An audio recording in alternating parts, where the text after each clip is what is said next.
little over a month before the trade deadline. How would you describe the way the market seems to be developing? Yeah, good question. When was the last hockey deal? I believe that was Ethan Beer, right? So it's been pretty quiet there. We'll see if it starts to pick up here. A lot of teams still in the races for the playoff spots, so we'll see here as we move along. Jim said on the last road trip that he wanted to get all the parties together to talk about Tanner Pearson and how that treatment was handled. And then I believe the PA wanted kind of to be involved and talk to Tanner first. Can you tell us where that is as far as looking back at Tanner Pearson's situation and the treatment that's occurred? I believe we addressed that in the press conference here a week ago, right? So I'm fortunate for Tanner here. He's doing his rehab and is in the rink every day, and hopefully he comes back healthy. Jim talked about the team needing major surgery. Do you see this trade deadline as an opportunity to do some of that major surgery? Again, what have you seen up to this point, and what have you seen in the past? We're 27th in the league. We're not playing well. There is a lot of things that we need to correct here. Part of it is, as I said, finding an identity and finding out what kind of group we have, and Abbotsford has been established somehow a culture and identity how we want to play, and hopefully we have some players to come up here and give us a spark and show us what we have, and we'll see as we move along. Has it been a deliberate thing to keep your prospects together in Abbotsford while there's so much struggle up here to kind of get them away? Absolutely, and put them in a position to be successful too, and put them in an environment where we can demand and how we can teach them. So absolutely, I think the Abbotsford coaching staff along with our development staff have done a tremendous job with those young guys. You have two veterans in Rickman Larson and Tyler Myers, who are good guys, but I think have struggled this season.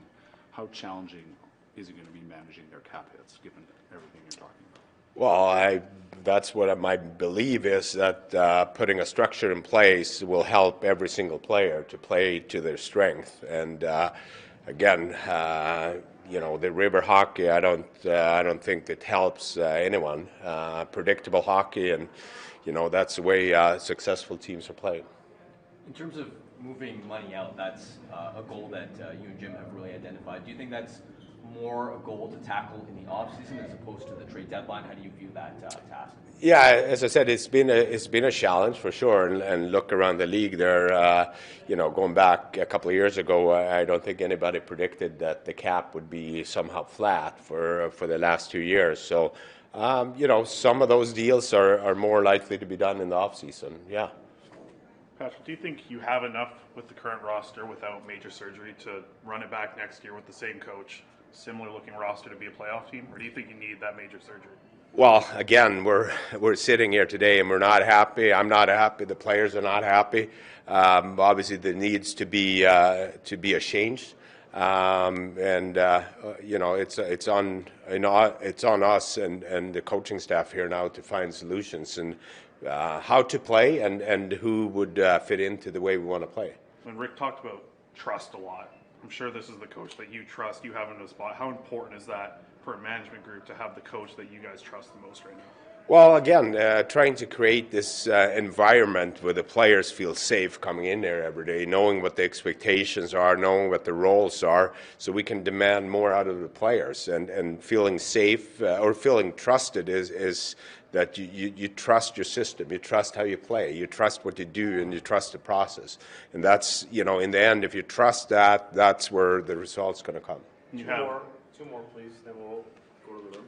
You have Niels Höglander, Vasily Podkolzin are kind of the obvious names, played a lot of NHL games. Is there any other names? Like, is Daniil Klimovich too young? Is Linus Karlsson need more time in North America? What are some other names down there in Abbotsford? Yeah, I'm very happy and pleased with a lot of them's progress. I think the young ones, Klimovich, his 5-on-5 play, his attention to details, Baines is coming along really well.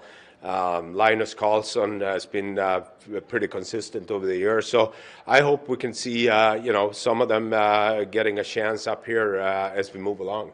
And in the small sample size this week, is there anything that you've been able to sort of identify with the new coaching staff? Like, what have you seen that you've liked or that you want to see more of?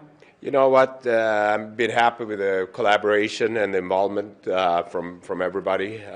There's a lot of communication going on and kind of understanding how Rick wants to play, and there is a change. And unfortunately, we only had one practice, so I assume he wants to have 10 under his belt there moving forward. But I think his communication, the way he wants to embrace the opportunity here and attack the group, I've been very impressed by that in a short period of time.